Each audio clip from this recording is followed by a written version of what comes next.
Jean-François Davalo, absent, excusé. Myriam Davalo-Mallinge. Cécile de Fontaine. Laurence Tétio. Présent. Voilà, parfait. Alors, on va y aller. J'ai fait une bêtise, j'ai fermé le PowerPoint. Ça commence.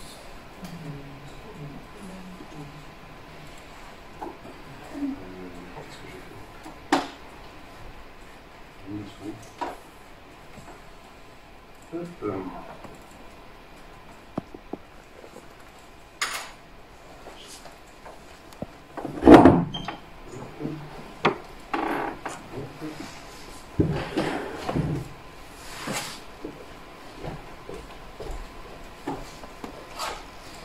Ok. Donc on va désigner le secrétaire de séance. Monique. Monique Rigaud. Approbation du PV de la séance du 27 juin 2023. Donc est-ce qu'il y a des remarques? Non, c'était fait. Donc qui est pour? 1, 2, 3, 4, 5, 6, 7, 8, 9, 10. Merci. Décision prise par délégation. Donc je vous ai mis le tableau ici. Donc débroussaillage, chemin de randonnée 4 passages. C'est un devis du 14 février. Donc on a déjà pris ça. Oui. J'ai dû aller un peu loin dans les décisions. Tac, jusqu'en juin. Normalement 10 juillet, il y a eu ERL du Vautoudan, 175 € hors taxe. C'était la prestation attelage pour la visite ville et village fleuri. SA Claude Chenu, 120,66 € hors taxe, c'est le désinsectiseur. Un désinsectiseur, c'est pour griller les insectes. Imprime graphe, donc le bulletin municipal, 1582 € hors taxe. La distribution du bulletin, la poste, 166,97 €.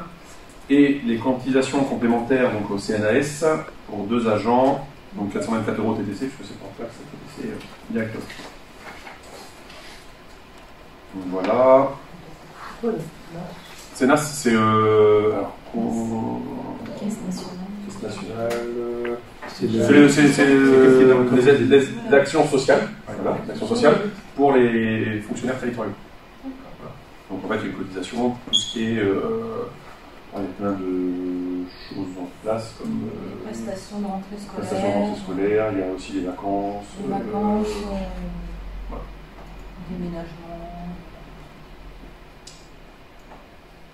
Donc décision modificative numéro 2 sur le budget lotissement. Donc quand on a fait les budgets, on avait envisagé les ventes de terrain et autres, mais il restait des factures non réglées suite à la clôture, vous savez, de la dernière tranche du lotissement.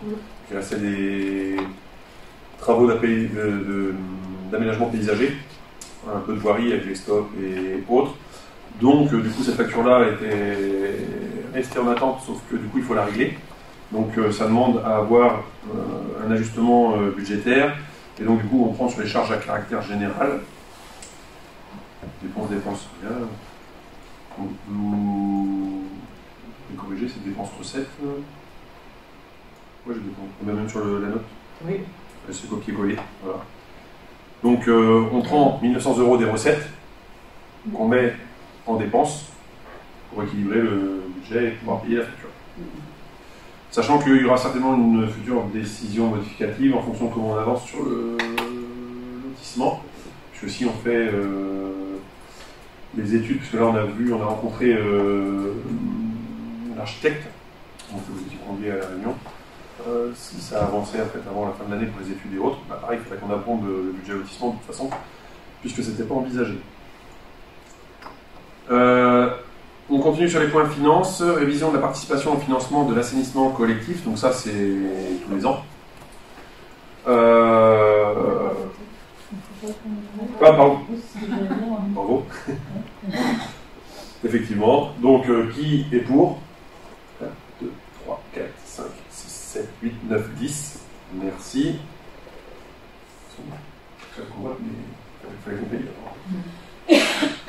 Donc on continue sur la partie finance. Donc, c'est la révision de la participation au financement de l'assainissement collectif, donc le PFAC, et la redevance 2024, parce que je pense qu'on va voter en même temps. S'il y en a qui veulent qu'on dissocie les deux points, on peut aussi, pour faire pour l'un et pour l'autre. Donc en fait, selon la délibération du Conseil municipal du 21 juin 2012, la participation pour le financement de l'assainissement collectif fait l'objet d'une révision annuelle sur la base de l'index travaux publics TP10A, canalisation, assainissement, adduction d'eau, avec fourniture de tuyaux. Donc cet indice, en mai 2022, était à 123,20, l'indice 2023 est à 129,40. Donc le tarif de 2022, j'ai repris la délibération de l'année dernière, on était à 1900 €, alors ça faisait 1930 €, et on l'avait arrondi à 1900 €. Pourquoi du comment? Parce qu'en fait, généralement, on arrondit au plus près, donc je ne sais pas, les discussions qu'on avait l'année dernière, je pense que c'est parce que par rapport à l'inflation et autres, comment ça, on ne force pas. Bon, là, sachant que le lotissement, de toute façon, est clôturé, que normalement, en termes de construction, dans le bourg, on ne doit pas y en avoir énormément. On n'aura pas forcément de redevance à rentrer. Donc, parce que ça fait quand même une augmentation aujourd'hui de 5,05%. C'est-à-dire qu'en fait, comme on passe de 123,20 à 129,4, ça veut dire que ça passe la redevance, au financement, la PFAC, de 1900 à 1995,62 €, donc arrondi au plus près, 1996 €. Donc ça, c'est ce qu'on paye une fois quand on se raccorde. Ensuite, il y a la redevance, tous les ans. Donc là, la redevance 2024. Donc c'est pareil, sur les doses allées, en général, on prenait le même indice d'augmentation. Ce qui fait que la redevance d'abonnement, qui était à 56,38 € passerait à 59,217, donc 59,22. Et la redevance par mètre cube consommé passerait de 1,85 à 1,943, donc arrondi plus près à 1,94. Pour celle-ci, en fait, c'est pareil, on suit en général la PFAC, il n'y a pas forcément d'obligation, on n'est pas obligé d'augmenter ou autre. Donc c'est pour ça que je vous disais, c'est soit on peut voter, si on part sur ce principe-là, les augmentations simultanément, mais on peut en discuter. Donc on peut en discuter, la discussion est ouverte. Sur ce poste-là, il y a un reste à charge à la commune? L'assainissement coûte de toute façon. C'est l'assainissement. C'est-à-dire que le budget assainissement en recette que les taxes de raccordement ou les redevances. Donc si les coûts de traitement, d'entretien et autres augmentent, et que les prix n'arrivent pas non plus. Donc on n'est pas sur le taux d'inflation, hein, on est sur le taux, sur l'indice. Donc des travaux publics, canalisation, assainissement et adduction d'eau, qui se rapproche le plus de l'assainissement. Voilà. Sachant qu'il n'y a pas d'électricité, déjà. Alors on équilibre. On fait en sorte d'équilibrer,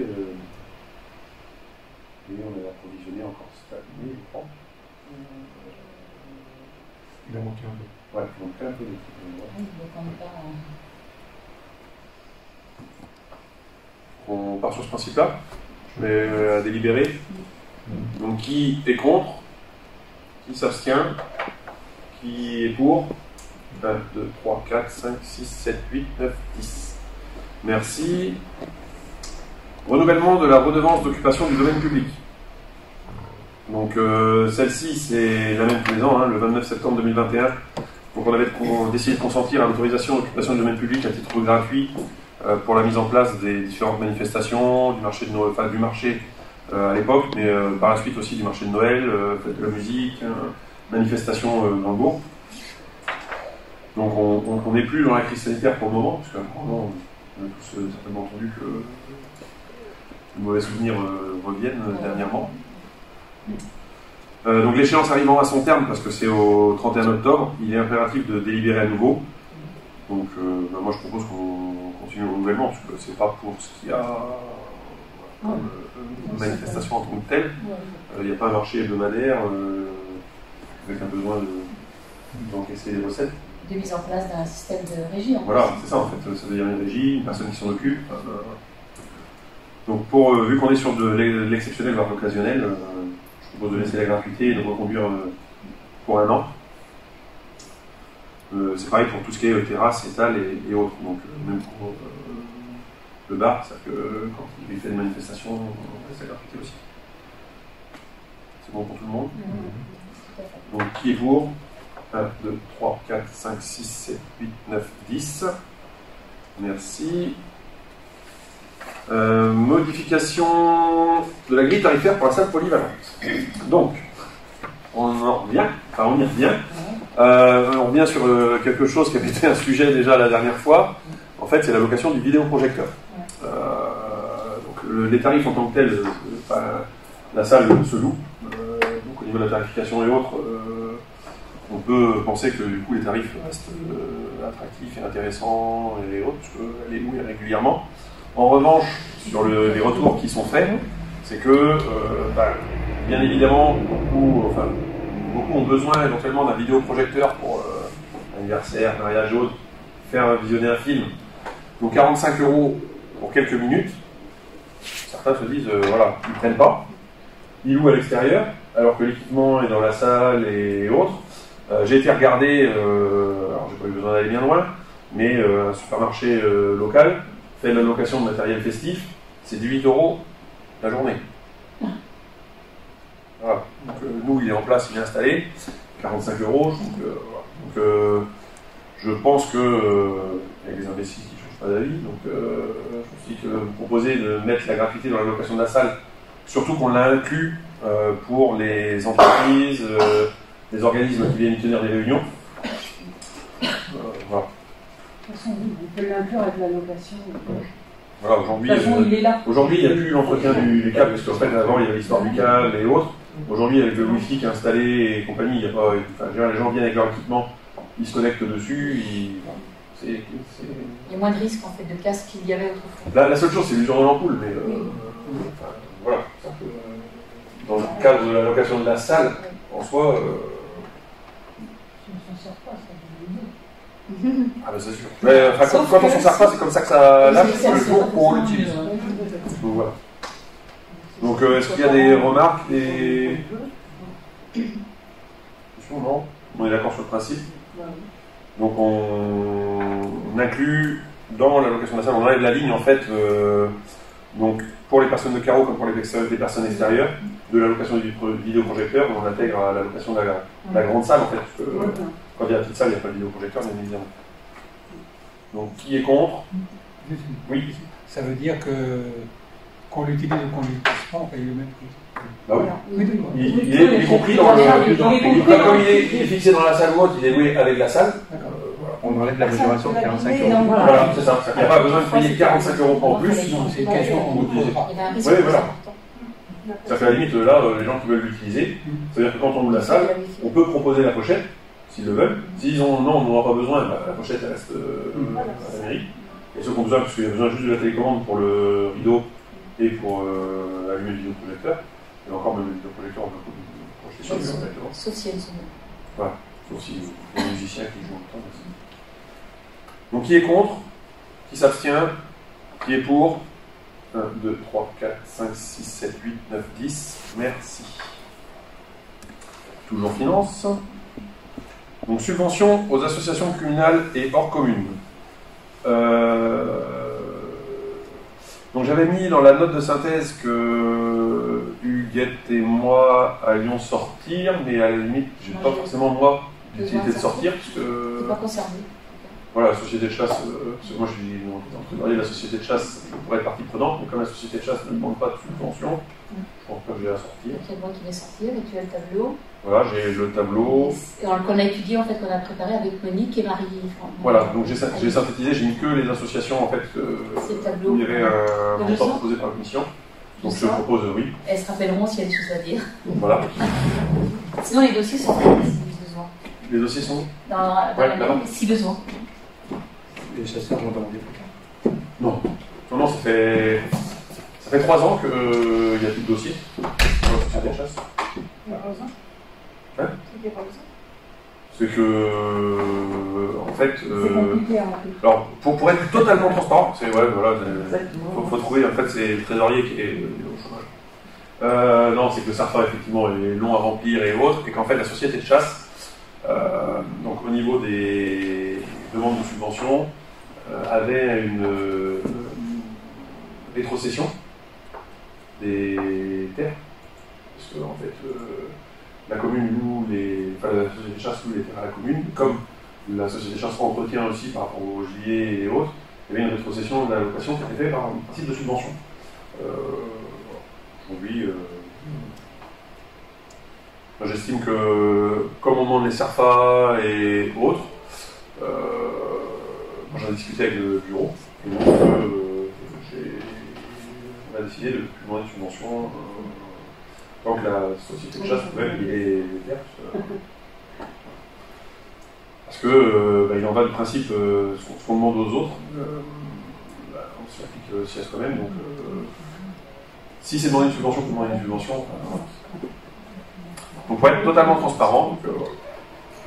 Donc aujourd'hui, je vous ai ressorti donc, sur le tableau qui a été travaillé par la commission et donc sous la direction de Huguette, les associations donc, qui ont demandé, alors je vous ai mis sur le tableau que les associations qui avaient un dossier complet. Donc, normalement, vous avez eu le récapitulatif complet avec Huguette de toutes les associations qui avaient demandé des choses et autres, mais conformément au règlement qu'on avait mis en place il y a maintenant 2 ans, qu'on avait attendu 1 an pour appliquer, le temps que les associations comprennent et autres, donc il a été décidé d'appliquer. Donc toutes celles qui ont un dossier incomplet du coup, ne sont pas étudiés. Je dis bien. Voilà. Donc, ne sont proposées au conseil municipal que celles qui ont demandé quelque chose avec un dossier complet, et donc dans l'enveloppe budgétaire. C'est-à-dire que pour les subventions aux associations, on a un budget de 3 000 € qu'on avait mis au budget de cette année. Donc, il y a 300 qui a été demandé par AFN Unacita, 1600 ont été demandés par Caro Missiriac Association Sportive et 700 par le Club de l'Amitié. Donc, en fonction des tableaux côté étudiés, des besoins avérés et autres, du coup, la commission propose d'attribuer les subventions demandées. Je remets dans le budget. Est-ce que vous voulez qu'on vote tout ensemble ou on vote par... Ou par bloc.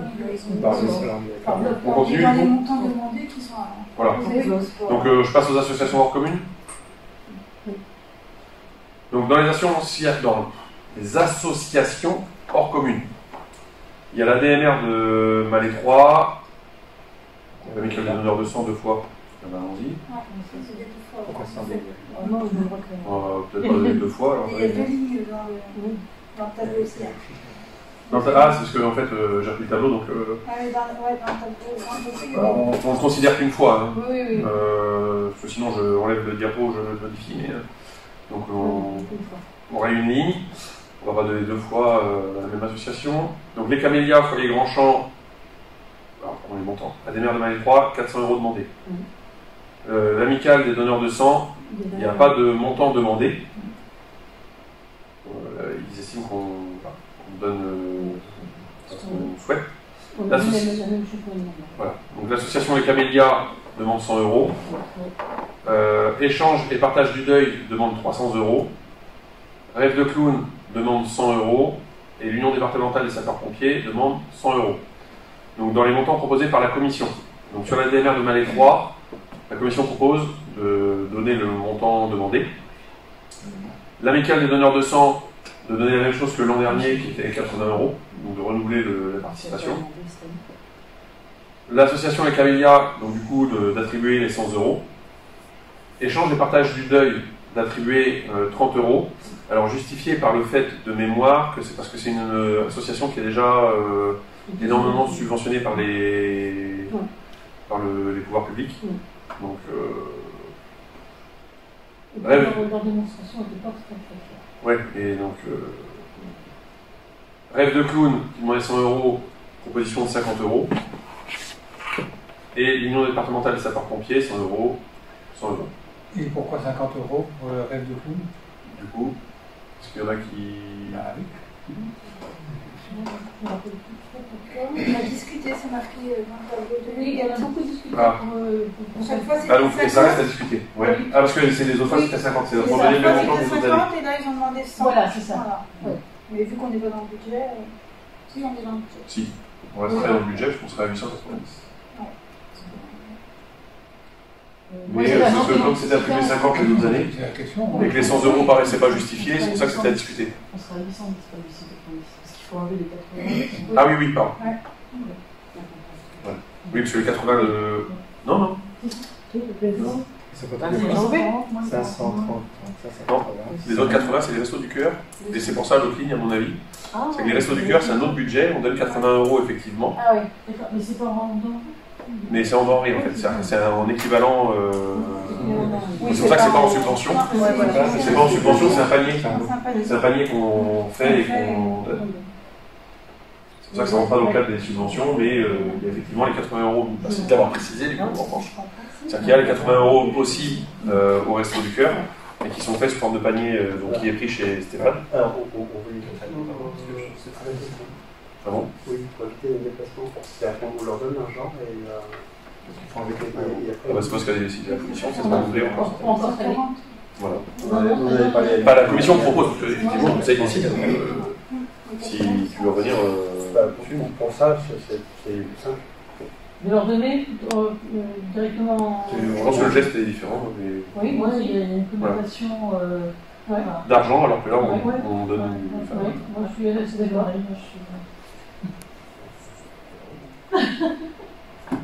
Donc on reste sur 50 pour le clown pour la même subvention que les autres années.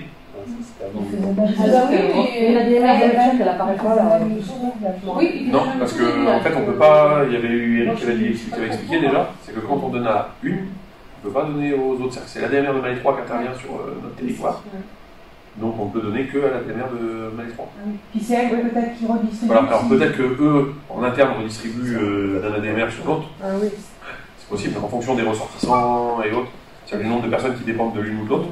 Peut-être qu'il y a un équilibre. Sur Arifat, Ouais. Mais maintenant, c'est au particulier de faire la démarche. Ouais. Et dans le temps, il venait de chercher. C'est surtout que là, en fait, Eric dit ça parce que c'est maintenant Jocelyn. C'est Non, pas mais je me demande s'il ne va pas y avoir c'est quelqu'un pas à à toi faire. d'aller forcer et demander des producteurs, je suis désolée. D'accord. Leur mettre, c'est Voilà. une décision. Ouais. Ils vont peut-être rentrer dans le thème. C'est bon pour ça? Alors moi j'ai juste une question. Oui. Quand on regarde les tableaux dans le détail, il y a beaucoup de dossiers incomplet. Oui. Donc est-ce que ces gens-là, ils ont... Oui, ils sont relancés. Ouais. Alors, ils sont relancés 2 fois, je crois, Ouais, c'est bon. les dossiers incomplets. Il y a un mail qui a été fait par Huguet. Oui. Ça comprend le dossier arrive et qu'il est incomplet. On a renvoyé. Systématiquement, il est renvoyé. Quand Le il manquait, dossier Et au moment de la commission, il y a un rappel Oui. de dire voilà, on fait la commission, on n'a toujours pas reçu les éléments. Oui. Voilà. on a redonné une chance en fait aux associations qui avaient fait l'effort de monter quelque chose de correct, mais auquel il manquait un papier plus ou moins important. Donc ceux-là, on a redonné une chance. Mais ceux qui nous ont envoyé, on aimerait bien machin, pour terminer, non, il n'y avait pas de dossier. Donc ceux-là, on les a pas lancés. On n'a lancé que ceux qui avaient fait l'effort demandé dans Il y avait les déjà un structures dossier qu'on construit. leur avait demandé. Parce qu'après, je vois, par exemple, là, il y a la passerelle de l'année, ils demandent 10 €. C'est ça? La passerelle de l'année. 10 euros. Ça lui arrivait après ça. Oui, parce Je pense qu'on qu'il y n'a a pas vu ça. J'ai pensé à la passerelle, ça lui arrivait après. Ce sera pas le prochain. Mon Brovin. Ça Mon Brovin. fait le sida. Et après, voilà, c'est parce qu'il y a le secours catholique, voilà, c'est du dossier incomplet. Il y a beaucoup Alors de après, dossiers. attention, il y a des dossiers incomplets, il y a des dossiers qui sont retirés par rapport aux Les images, tout ça. sexuels, les politiques et autres qui sont retirés, puisque ça c'est dans le règlement qu'on a mis en place. Il y en a On ne sait certains pas qui ne font pas vraiment l'effort parce que certains, le secours catholique par exemple, on les a déjà lancés l'année dernière parce qu'il manquait de papier.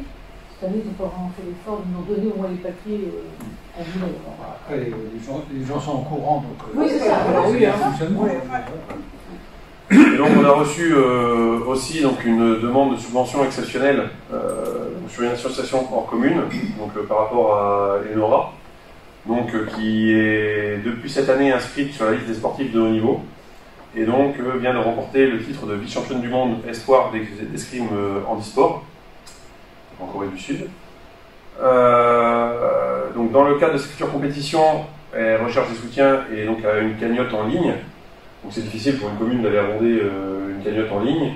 Donc on a proposé du coup, par rapport à quand même à cette subvention exceptionnelle, de demander à Pontivy Escrime de faire une demande de dossier pour abonder le fonds. Donc aujourd'hui la cagnotte est à 6 720 €. Elle a besoin de 8 500 € pour boucler son projet d'athlète paralympique. Parce que comme elle est rentrée sur les listes de sportifs de haut niveau, donc pour 2024, ça va être un peu juste, mais sait-on jamais, peut-être qu'on aura la chance de concourir au prochain jeu paralympique, donc elle essaie de boucler son budget. Donc ce que la commission en fait a discuté et proposé, c'est d'attribuer à Pontivy Escrime, qui reverse les fonds intégralement à Enora, la somme de 450 €. Donc sachant qu'en fait cette somme nous permet de rester dans le budget.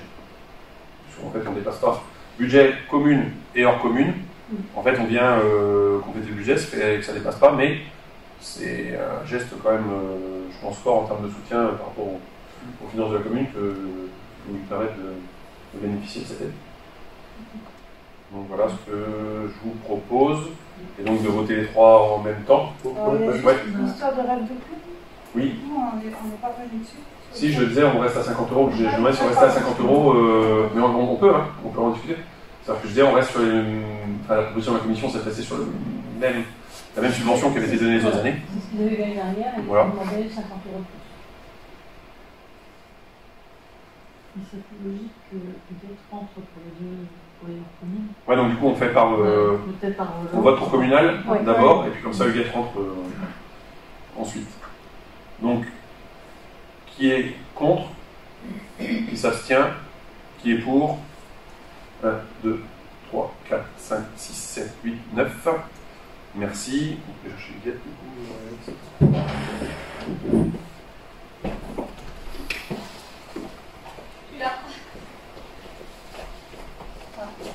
Donc j'ai présenté l'ensemble, mais effectivement on vote par sujet, donc du coup pour les deux autres tu peux participer, quand même.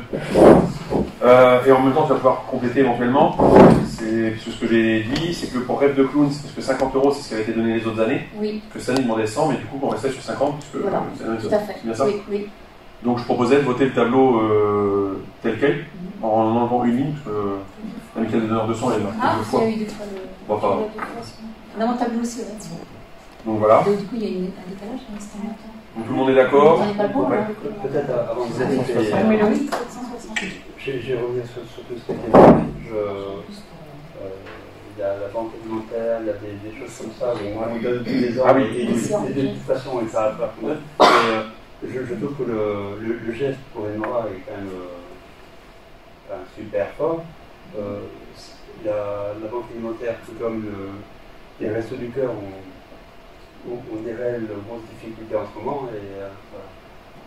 Ouais, mais bon, Enora c'est exceptionnel, Enora le carreau, c'est exceptionnel. La banque alimentaire tous les ans, ça fait. Oui, mais c'est. Donne régulièrement tous les ans, c'est un geste exceptionnel pour une année. Comme on n'est pas sur ce budget-là en plus, c'est un budget à part. Oui, non, parce que il faut aussi penser à ce côté social où il y a de grosses difficultés, il y a de plus en plus de personnes dans le besoin. Oui, je suis d'accord.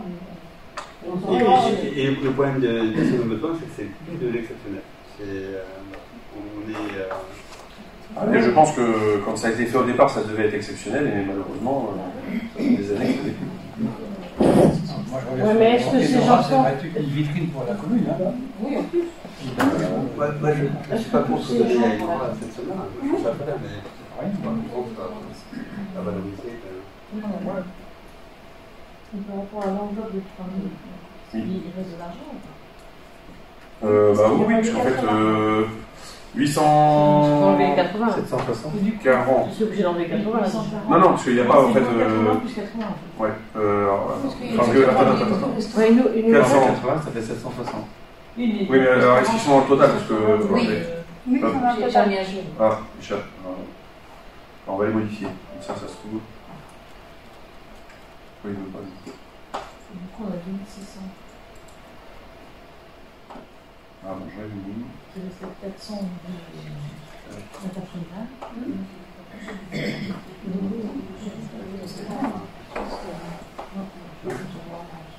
Les 80, il faut que passer un petit peu. C'est sur le total du tableau. Il faut enlever et il faut rajouter avec celui Oui, je vois ce que je veux dire. En fait, ça permettrait de. Ouais. Alors.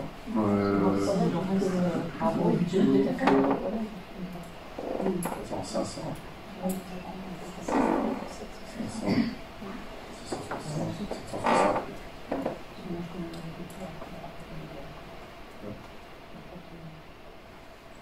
Donc ça fait 760. Donc on va dire là, en gros, il reste 340 euros de budget. 240. 240 euros de budget, 400, ça fait 640 euros. Pour Enora, 450, ça fait qu'il reste 190. Ça fait 190, effectivement. Après, on peut, pour les restos du cœur, on peut aussi faire 100 euros. On n'est pas augmenté le panier. 80, je pense pas que c'est pas ça. Non, c'était 100, hein, je crois, l'année dernière. Déjà 100 en passé. Oui, c'était ça, c'était 100. Oui. Donc ça, les restos, on peut éventuellement refaire le panier à... Sachant que les prix ont augmenté au moins 30%, donc on pourrait rajouter 30 ou 40 euros. La moitié, C'est 40 pas. 40 euros. Ils ont eu 10 millions d'euros. Qui ça? Les 20 euros de plus, ça va pas jouer. Ah Oui, avec, c'est sûr. Mais bon, c'est le geste, par rapport à ce qu'il disait, par rapport aux situations sociales ou autres, c'est de faire un effort. Il me semble qu'on était déjà sur 100 euros l'année dernière. Oui, et l'année d'avant aussi. C'est ça, ouais. Mais alors là, on n'est pas dans le... Les 100 euros, en fait, on peut le définir sans problème. On n'est pas dans les subventions communales de toute façon. Donc c'est bon comme ça. Donc on part sur ce tableau-là en termes de subventions aux associations hors commune. Qui est contre? Qui s'abstient? Qui est pour? 1, 2, 3, 4, 5, 6, 7, 8, 9, 10. Merci. Et donc pour Enora, d'abonder la subvention à hauteur de 450 euros pour Pontilly Escrime, sachant que les recettes sont intégralement reversées sur le fonds d'Enora, qui est pour 1, 2, 3, 4, 5, 6, 7, 8, 9, 10. Et on lui souhaite de, bien évidemment, continuer cette belle ascension. Et du coup, là, pour la cagnotte, là, Oui. on pourrait peut-être la mettre sur, la remettre sur Facebook et. Ouais, relancer, ouais. Pas peut-être, si ouais. on avec le donné. Ouais. Effectivement, dire qu'elle est toujours pas complète. Donc, Oui, si. de toute façon, vous avez le lien, hein. Vous pouvez aussi le partager à vos contacts et autres. Oui, c'est vrai. On continue dans les finances. Donc, prise en charge partielle de la rémunération ASEM de l'école Saint-Hervé. En fait, c'est parce que l'ASEM participe à la surveillance des enfants sur le temps périscolaire. Donc, il y a un accord qui avait été trouvé. Donc, la commune de Carreau prenait en charge à 60%, la commune de Montterrain à hauteur de 40%. Ce qui fait que la charge globale de la dépense pour l'année scolaire 2022-2023 est estimée à 1 293,58 €, donc soit une participation pour la commune de 776,15 €. Je pense que vous verrez rapidement ce qui va arriver Sachant que maintenant, on doit prendre tout maintenant. l'année prochaine. Ah oui, Voilà. total. Bien évidemment que pour l'an prochain, il y a forte chance qu'on règle forcément la totalité. Puisque tu verras que les enfants de l'école de Carreau. Qui est contre? Qui est pour? 9, 2, 3, 4, 5, 6, 7, 8, 9, 10. Merci. Alors, je vais vous proposer de regrouper les deux points suivants, puisque ce sont deux points ressources humaines sur la déclaration de vacances d'emploi et suppression du poste d'agent technique de première classe. Mais, du coup, qui implique le tableau des effectifs que vous avez sous les yeux. Alors, désolé, hein, si je faisais plus gros, vous voyez plus la diapo. Donc en fait, c'est ce poste-là qu'on supprime. Alors c'est suite à des mouvements personnels, et donc au départ d'un agent en disponibilité. Il a fallu pourvoir à son remplacement. Le remplacement a été pourvu par une personne en interne qui a souhaité prendre le poste. Donc du coup, on recrute en externe. D'où dans le tableau le principe un petit peu, on a l'impression de chaise musicale, mais qui revient strictement au même, c'est-à-dire qu'on n'a pas créé de poste ou autre. C'est juste que notre agent qui était en filière administrative passe en filière technique, que du coup, son poste pour l'instant, puisque en fait c'est un détachement, reste au tableau des effectifs, mais va être recruté, est recruté en contractuel. Donc du coup, on se doit de mettre à jour le tableau des effectifs pour qu'il soit conforme à la situation du personnel qu'on a sur la commune. Voilà. Donc aujourd'hui, on a toujours 3 personnels administratifs.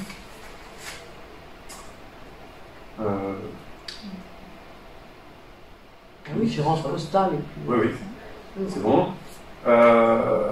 2 personnels filière technique, donc service voirie, bâtiment, espace vert. 2 personnels service technique, filière technique, restauration scolaire, donc parce qu'on supprime le poste du titulaire et que du coup on a quelqu'un qui vient en titulaire mais en détachement. Une personne en filière sociale, service scolaire et périscolaire, parce que c'est la TSEM de l'école de Prévert, et une personne en filière culturelle à la bibliothèque. Voilà.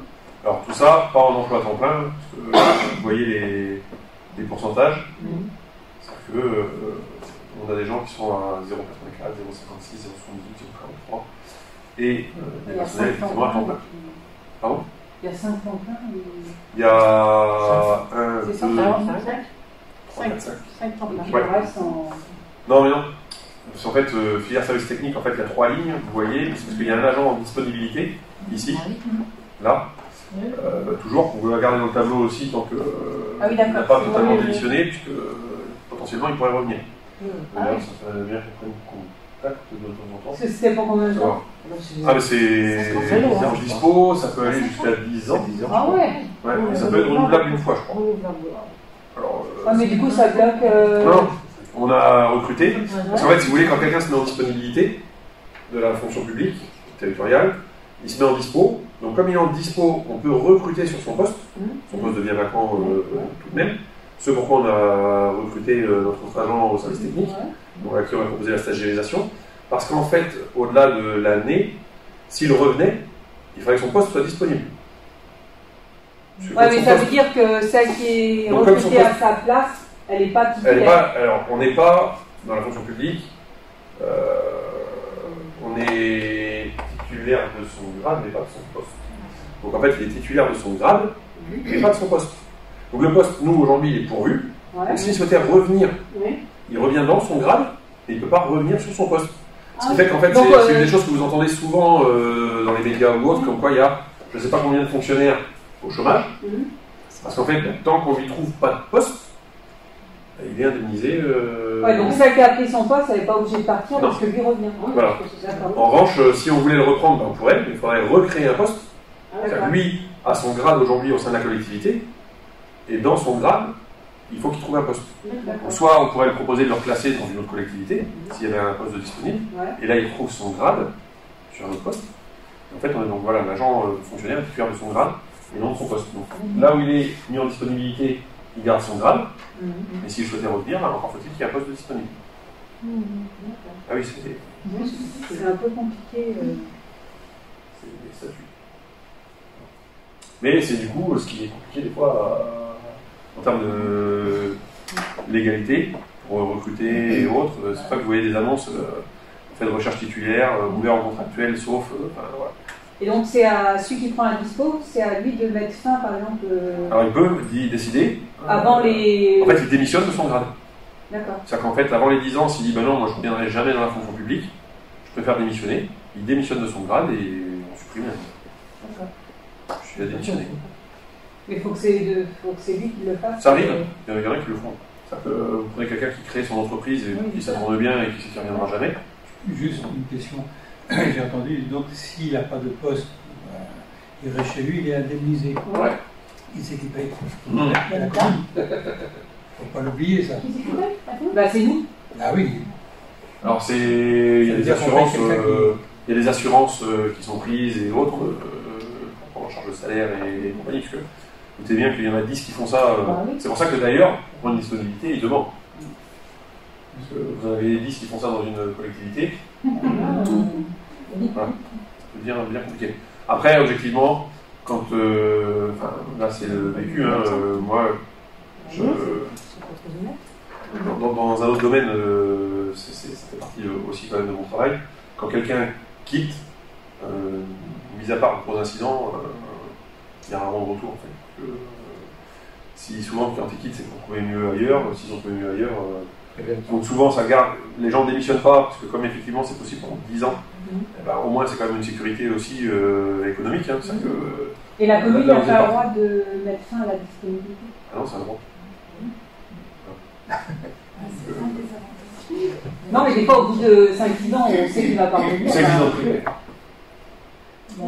Moins Ça existe dans le privé. C'est des Alors, accords pas forcément sinon ça, c'est des accords d'entreprise. Vous allez dans les conventions collectives de la banque. Dans la banque, c'est possible. Alors, c'est 2 ou 3 ans, je crois.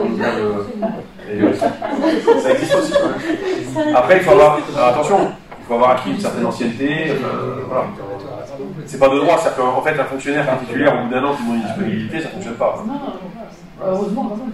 Il faut avoir combien de temps de travail? Ça dépend des statuts, des fonctions publiques, des grades. C'est chaque entreprise qui. Ah non, je parle des entreprises. Les entreprises, je sais pas en privé, mais dans la fonction publique. Déjà, il faut être titulaire. Déjà, quand même. Il faut déjà avoir une ancienneté. Je ne voudrais pas dire de bêtises, hein, mais. Parce que ça peut être 5-10 ans, je ne sais pas. C'est 5 ans, c'est sûr. Il faut avoir 5 ans révolus pour pouvoir en fait demander. Mais non, sur 5 ans révolus, tu n'auras pas 10 ans de dispo. C'est vraiment spécifique au grade, au corps. Mais en fait, de temps en temps, effectivement, ça ne coûte rien de poser la question en disant voilà, est-ce qu'on maintient la dispo, parce que les gens, c'est pareil, des fois ils partent en dispo. Ils font leur vie, ils n'y pensent plus, ils ne savent pas qu'ils doivent démissionner, et voilà. S'ils n'ont pas renouvellement, ils sont démissionnés. Par exemple, au bout de 10 ans, ça annule. Certainement, ouais. Au 10 ans, s'il n'y a pas demandé de renouvellement. Il y a des étapes avant, on ne demande pas une dispo pour 10 ans, on demande soit par 6 mois ou par 5 ans. Par contre, s'il ne renouvelle pas, là, il ira du. Voilà. D'accord. Ah oui. À un moment donné, on se rendra peut-être, oui, un message du CDG qui dira voilà, telle personne, on a pas reçu les documents en temps et en heure, il est radié. D'accord. C'est bon pour tout le monde? Oui. Il y a d'autres questions? Le poste qui est en cours, là, c'est combien d'heures? Le poste qui est en cours, lequel? Parce qu'en fait, là, il y a les deux postes. C'est-à-dire qu'il y a un poste à 0,56, donc celui qui est supprimé. En fait, c'est le grade qui est supprimé, parce que c'est l'adjoint technique principal de 2e classe, et en fait, la personne qui est recrutée est adjoint technique territorial. Donc on supprime le grade, et en fait, on recrée l'autre. C'est pour un 0,56, c'est pour un 0,56 heures, donc un peu plus qu'un mi-temps. Et l'autre poste à l'agence postale, c'est un 0,55. C'est pour ça que la personne en fait a souhaité changer, puisque en fait c'est le même temps de travail, c'est la même rémunération, sauf qu'en revanche, c'est pas les mêmes horaires. Parce que sur l'agent polyvalent restauration et les bâtiments communaux, il n'y a pas les mercredis, il n'y a pas les samedis. Après, c'est pas le même travail non plus, c'est le ménage, c'est. Mais voilà, le poste qui est recruté à l'agence postale, les heures ne sont pas modifiées, ça reste un 0,55 heures. Donc la personne est en formation, un peu caduc et intréal, on peut remercier pour leur disponibilité et recevoir l'agent. Et donc du coup, l'agence devrait rouvrir le 28 septembre. C'est bon pour ça? Donc, il convient d'autoriser la modification du tableau des effectifs, d'autoriser le détachement d'un titulaire sur le grade C, adjoint technique territorial, de supprimer donc, le poste adjoint technique principal de deuxième classe, et donc de procéder à la déclaration de vacances, d'inscrire les crédits éventuellement au budget, sachant que il n'y a pas de modification, parce qu'on ne recrute pas sur des grades supérieurs, on restera sur les mêmes budgets. Et donc de m'autoriser et de me donner tout pouvoir pour signer tout document sur rapportant à cette décision. Est-ce qu'il y en a qui sont contre, qui s'abstiennent, qui est pour? 1, 2, 3, 4, 5, 6, 7, 8, 9, 10. Merci. Il ne faut pas qu'on vote pour les Si, en fait, j'ai tout lu. Oui, je sais bien, mais. Non, du coup, j'ai tout lu en même temps, j'ai lu les deux lignes. Après, j'ai dit la suppression du principal. Voilà.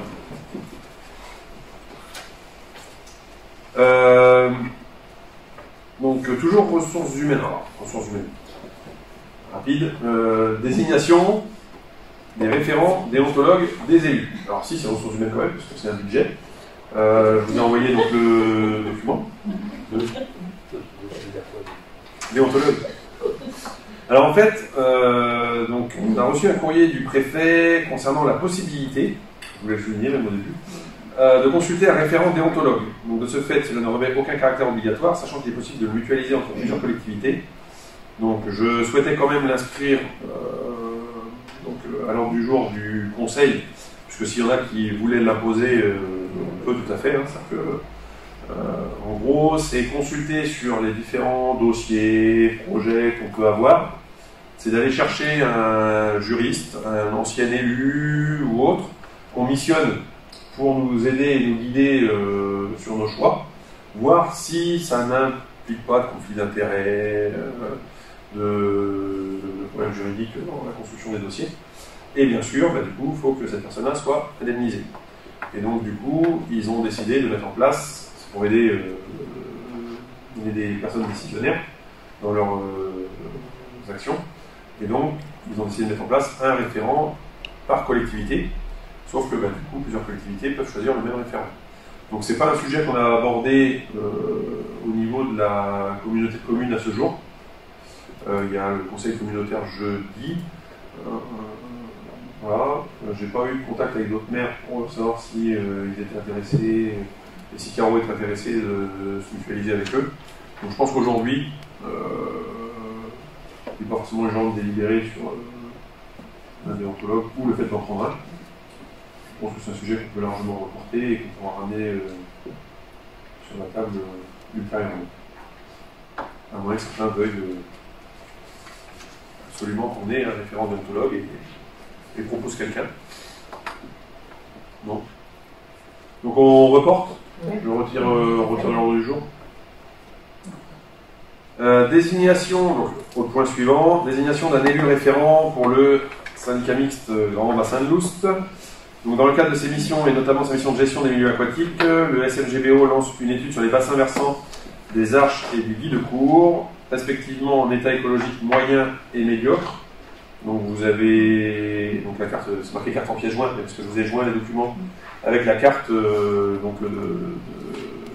ces bassins, de ces bassins versants. Oui.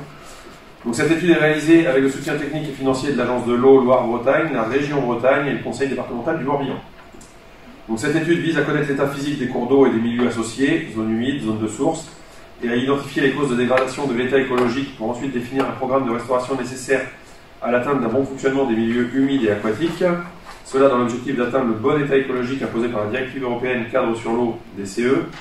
L'étude va démarrer à la rentrée prochaine avec l'accompagnement d'un bureau d'études. Un comité de pilotage de lancement de l'étude se tiendra à l'automne, auquel l'ensemble des acteurs locaux, associations, partenaires seront conviés. Donc on a déjà la date, Jacques, je crois que c'est 2 octobre. Oui, j'ai dit que j'allais. Oui, c'est ça. Voilà, donc c'est ça. À Ruffiac. Donc c'est à Ruffiac, donc c'est pas très loin, c'est très bien. Donc Jacques, en tant qu'adjoint à l'environnement, sera présent de toute façon déjà, ouais, à ce titre-là, mais il pourrait être accompagné d'un lieu référent, s'il ne souhaite pas être volontaire et si quelqu'un d'autre souhaite absolument l'être. Donc le planning prévisionnel, vous l'avez eu aussi en pièce jointe. Donc pour assurer un bon déroulement de l'étude, le CMGBO nous sollicite aujourd'hui afin de désigner un élu référent pour chacune de nos communes. Ce référent sera l'interlocuteur privilégié du SMGBO et, si besoin, un relais auprès de nos administrés, donc agriculteurs, riverains, etc., durant toute la réalisation de l'étude. Est-ce qu'il y a un volontaire? Vous ne battez pas. Donc Jacques se propose. Oui. De toute façon, il sera déjà à la réunion. Oui. Pas d'autres? Non. Donc vous êtes tous d'accord pour voter pour Jacques? Vous voulez voter à bulletin secret peut-être? Ça ira. Donc qui est pour qu'on nomme Jacques référent? Je vais voir. On est d'accord. Bon bah 10.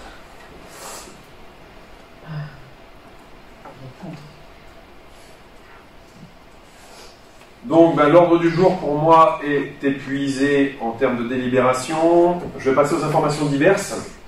Donc j'ai rajouté un petit retour dans les informations diverses qui vous avaient été déjà fournies dans la note de synthèse, puisque hier soir j'ai participé à la CLECT, donc c'est la commission pour les charges transférées. Donc je peux vous annoncer qu'il y a un accord. Alors, un accord de principe donc, concernant le financement des équipements aquatiques a été acquis, nonobstant le fait que le déficit entre 2019, donc vous vous rappelez, hein, quand on avait voté 5800 et quelques euros. La facture pour la commune devrait être à un peu moins de 6100 euros, parce que le déficit a continué à se creuser pendant ce temps-là. Donc vous allez me dire, oui, mais il y a eu le retrait de Serran, donc oui, mais du coup il a fallu aussi répartir l'ensemble sur le reste des communes, puisque Serran récupère son équipement. Donc aujourd'hui, il va falloir reprocéder à un vote, puisqu'il n'y a plus le même nombre de communes, il n'y a plus la même somme. Moi, je voulais déjà vous en parler parce que faut qu'on sorte quand même de cette histoire par le haut. Donc j'espère que ça devrait être présenté au prochain conseil municipal. J'espère que le conseil sera tout de même d'accord de voter dans ce principe-là, puisque si le conseil ne vote pas ce qui sera proposé, donc la commune effectivement ne paye pas, c'est-à-dire que la charge sera encore répartie sur les autres. Donc les discussions hier soir ont été bon an mal an. Il y a des communes qui ont dit pas de problème, il y en a qui ont dit ouais, moi ça passera jamais. Donc autant vous dire que c'était agréable parce qu'on ne va pas recommencer non plus partir dans ces histoires. Donc, voilà, je voulais vous passer le message ce soir parce que c'était important que vous ayez le temps aussi d'y réfléchir d'ici à ce que ça arrive, le compte rendu qui vous sera retourné et qui sera délibéré la prochaine fois. Mais voilà, aujourd'hui la somme à rembourser passe de 299 000 à 315 000 aussi, donc du coup, vous doutez bien que ça augmente de toute façon pour tout le monde, donc c'est proportionnel. J'espère que au niveau de la commune, ça ne sera pas retoqué, parce que je veux dire, donc oui, on ne payerait pas, du coup, parce que ça sera envoyé à l'OBC, mais vu que ça serait dans les charges de l'OBC, à un moment donné, on paierait quand même un petit peu au final, donc, parce que ça impacte forcément après sur le reste, donc, tout ce qui va passer dans le budget de fonctionnement de la communauté de communes. Donc voilà les discussions, donc, je voulais vous en faire part, ça sera à vous de réfléchir demain, mais j'espère que l'ensemble des communes, puisque c'est pareil, il faudra certainement l'unanimité encore comme la dernière fois, j'espère que ce coup-ci, l'ensemble des communes restantes voteront toutes dans le même sens. La carte communale, donc, merci Laurence. On rappelle, voilà, on avait parlé, donc j'avais demandé à ceux qui étaient à la réunion surtout de ne pas oublier. Parce que la carte communale, c'est un autre gros dossier qui arrive. Donc on a reçu aujourd'hui le retour du cabinet Atelier 10 donc, concernant la carte de la commune, pas la carte communale, mais la carte de la commune, parce que donc on en avait discuté, et oui, on peut protéger les espaces boisés, on peut protéger les haies dans une carte communale. Donc il y en avait déjà de façon inscrite préalablement. Donc il y avait un tour qui avait été fait sur la commune, parce qu'on s'était aperçu que voilà, il y avait eu des effacements de haies, il y avait eu des arbres coupés et autres, donc la DDTM était passée. Je n'ai pas eu vent des suites, est-ce qu'ils ont contacté les propriétaires, enfin je ne sais pas si ça a donné des suites, mais il faut savoir que comme on peut protéger aujourd'hui le bocage, il va y avoir un gros travail, que c'est à nous de le faire. Donc la carte va être dans la salle en haut. On a une réunion de travail qui a été programmée le 29 septembre. Donc si vous pouvez, 14h-16h, le 29 septembre, si vous pouvez être disponible, venez. Pour ceux qui ne pourraient pas venir le 29 septembre, moi je vous invite fortement à aller visualiser la carte. De toute façon, elle sera là-haut, mise à disposition. Si vous avez des choses, parce que donc, il y a déjà des parcelles boisées et des haies référencées sur la carte. S'il y en a d'autres que vous connaissez, ou d'autres que vous visualisez parce que l'importance à préserver et autres. Ou du patrimoine aussi. Et du patrimoine. Parce qu'il y a certaines choses qui n'avaient pas été notées sur la carte. Ouais. Donc, parce que les chapelles. Les chapelles et les églises n'étaient pas notées. Voilà. Donc, alors peut-être parce que ça paraissait tellement évident. Juste pour mettre en relation la carte communale et le travail qu'on va faire avec voilà. le GBO, Oui. je pense que ça s'inscrit dedans. On va pouvoir repérer les zones où il va falloir, de toute façon, il va falloir les protéger. Donc s'il y a des choses que vous voyez, ou même autour de vous, c'est-à-dire que si des gens vous contactent dans ce cadre-là de la carte communale et autres, et que vous disent tiens, là il y a ici, là il y a ça, c'est important, mettez des post-it, voilà, puisque Jacques régulièrement, éventuellement, ira faire un tour dessus pour voir. Mettez un post-it à l'endroit en disant là, voilà. Des arbres centenaires, voilà, des chemins creux, tout ce qui mérite d'être protégé au titre de l'environnement. La découverte est pas C'est sûr. Ouais, voilà, tous les existants. Donc tout ça, c'est à faire parce qu'il y aura une restitution le 27 octobre. Donc, vous pouvez déjà noter ça aussi. Donc la prochaine réunion carte communale avec l'atelier 10, ça sera le 27 octobre. Et le 27 octobre, donc on fait cette restitution-là. Et on prépare la réunion publique pour faire la présentation de la carte communale à l'ensemble de la commune le 15 novembre. le soir. Le soir. Oui. Ouais, le soir. Mercredi. Ouais. Ouais, c'est 19h30. Ouais, c'est ça. Il a dit que ça pouvait être que le soir. Là. Si je vais pas sur le bon truc. Je vais dire exactement.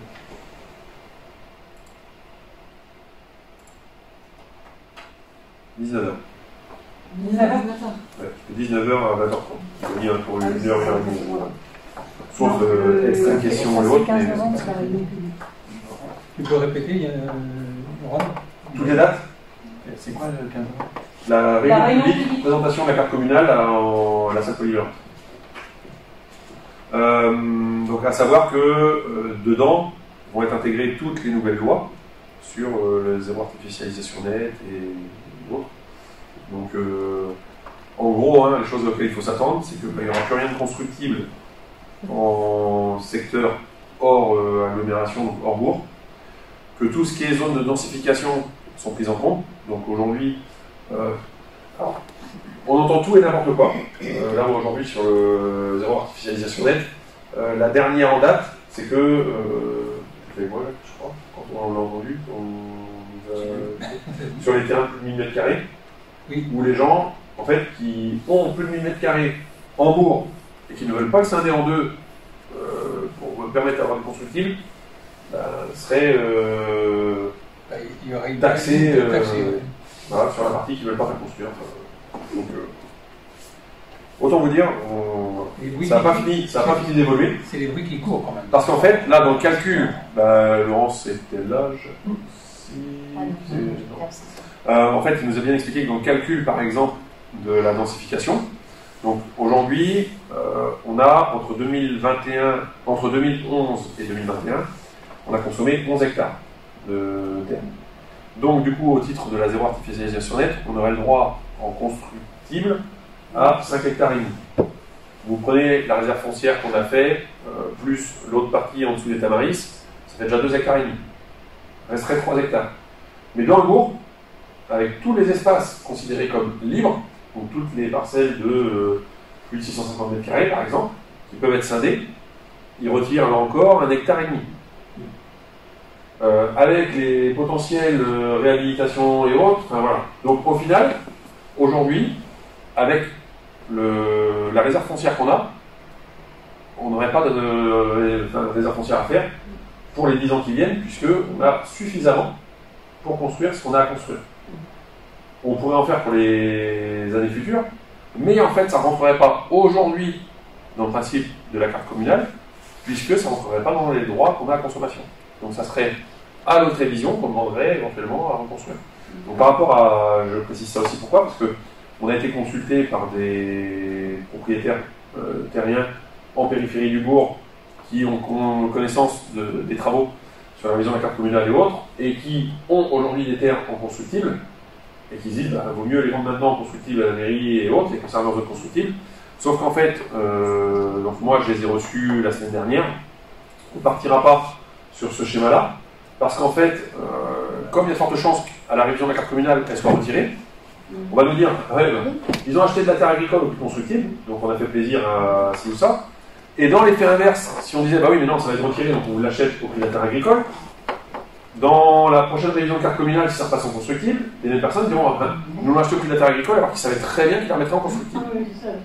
Donc chaque chose en son temps, aujourd'hui, moi en soi, c'est imposé, enfin c'est le législateur aujourd'hui qui nous impose ça, on fera en fonction et on attendra.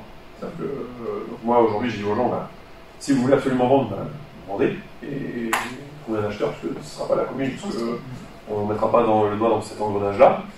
Si en revanche vous ne voulez pas vendre, bah, attendez un petit peu, et puis le moment où les choses seront décidées et définies, par exemple si la DDTM, parce qu'ils sont un peu autorités dans le cadre de la révision de la carte communale, si par exemple d'autorité ils nous disent, bah, bon à la limite, vu cette bande-là ou cette tranche-là, on vous le laisse en constructible, on pourrait envisager une discussion. Mais rien ne dirait que si la loi se durcit, demain il le retire. Donc on joue quand même un petit peu doux. Et le cabinet d'études dit plutôt que ça va durcir que... Voilà. Voilà.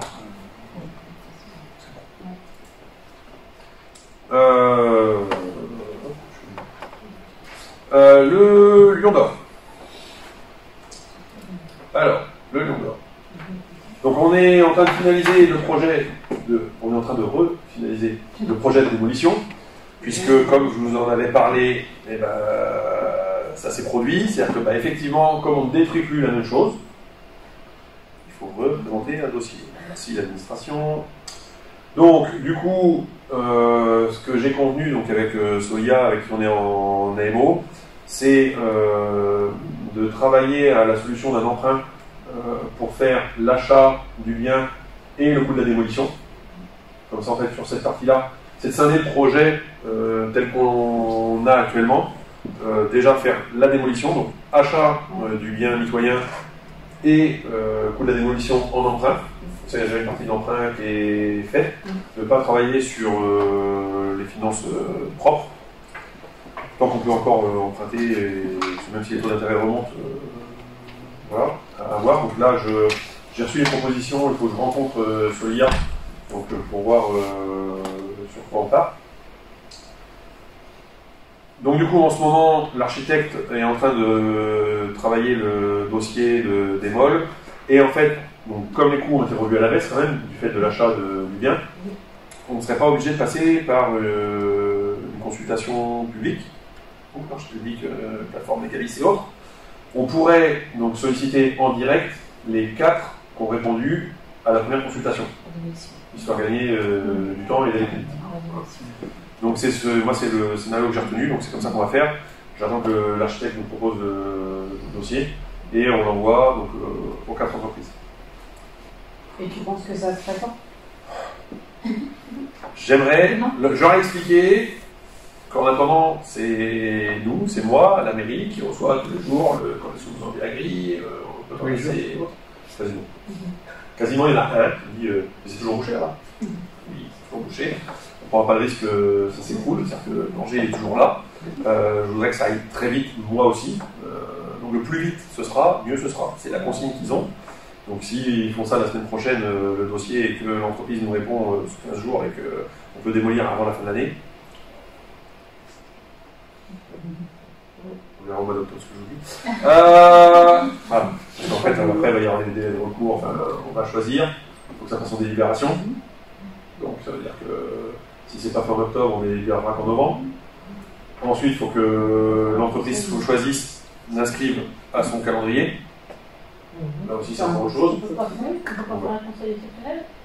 Alors, on pourra éventuellement, oui, si vous êtes OK et l'autre, on verra, ça peut au lieu d'attendre un mois, suivant comment ça sort, effectivement, on déclarera peut-être un conseil en début de mois, et puis voilà.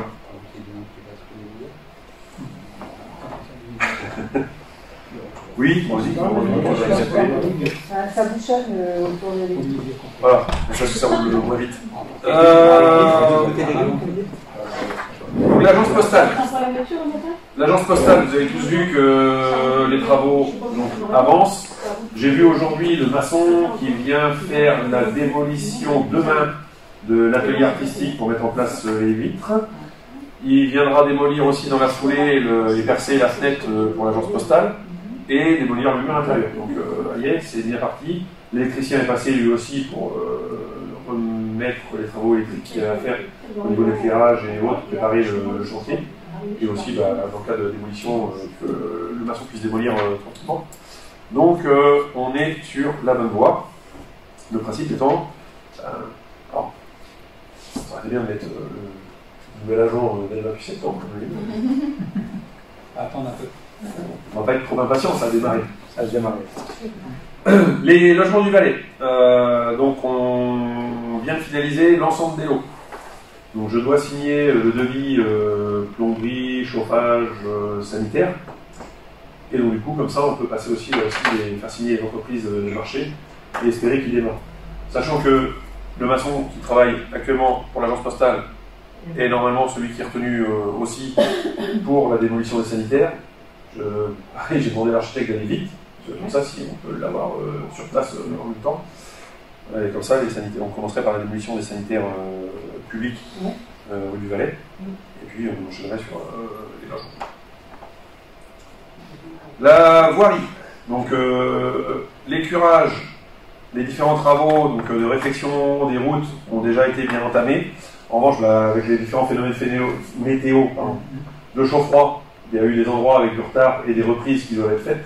Et des reprises, la réception des travaux n'est toujours pas faite. Voilà. Donc, il y a des choses qui vont traîner. Il y a eu quelques petits problèmes. Voilà.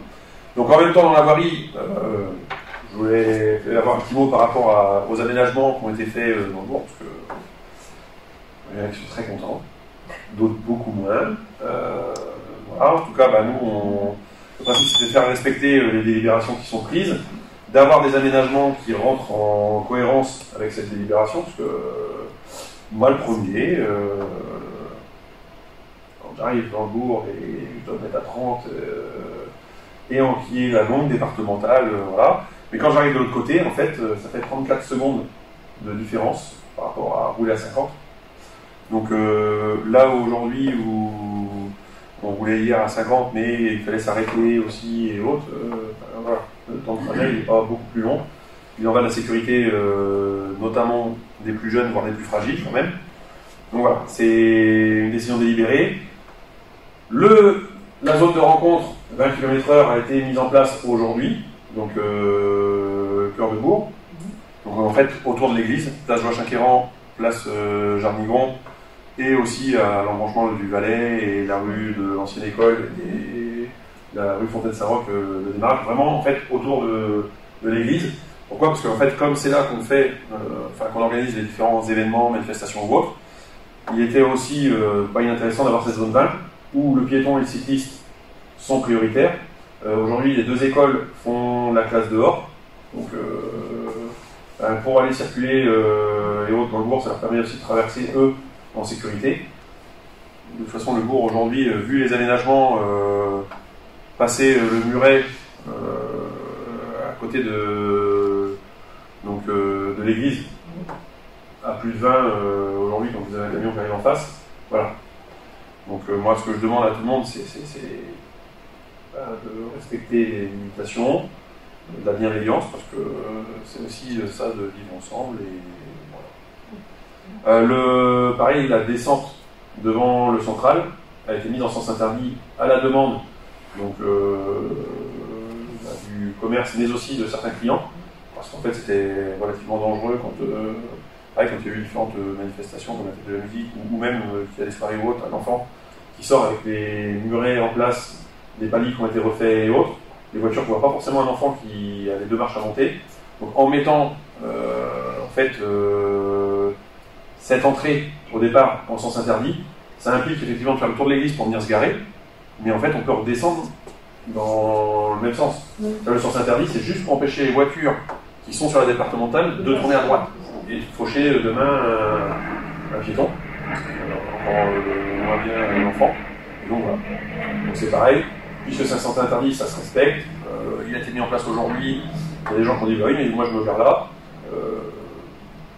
À bon entendeur, salut. Alors par contre, comme la rue est encore bloquée de l'autre côté, ça bloque pour le car scolaire.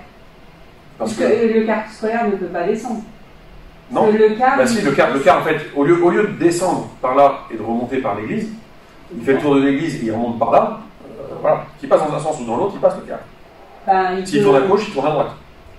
Non, mais s'il fait le tour par les infirmières, là, oui. Il ne remonte pas le muret, là, il ne peut pas remonter. Là. Si, c'est la force de mais je veux dire, oui, il peut remonter, mais je veux dire, avec la longueur, il ne peut pas. S'il arrive à descendre, il peut bien remonter. Bah, s'il descendait. En fait, parce que là, il descendait par là, ouais, mais il remontait par l'autre côté. S'il passe dans un sens, il passe dans les deux. Parce que là, apparemment, il a pris le sens interdit tout à l'heure. Mais parce qu'en fait, il a pris une habitude. Et que certains, quand ils ont pris des habitudes, ils ne regardent plus la route et les signalisations et autres. C'est l'entrée côté la nef de l'église que ça passe. Non, mais en fait, le car, il arrive. Non, mais le muret qui est en face de la tour. Non, le car, il arrive de la départementale. Le muret qui est en face de la tour, justement, n'est pas facile. Oui, non, c'est pas ça. Le car, il arrive. Quand tu le descends, je pense qu'il arrive. Non, mais le car, il arrive de la départementale. Oui. Il va tout droit. Oui. Il fait le tour de l'église.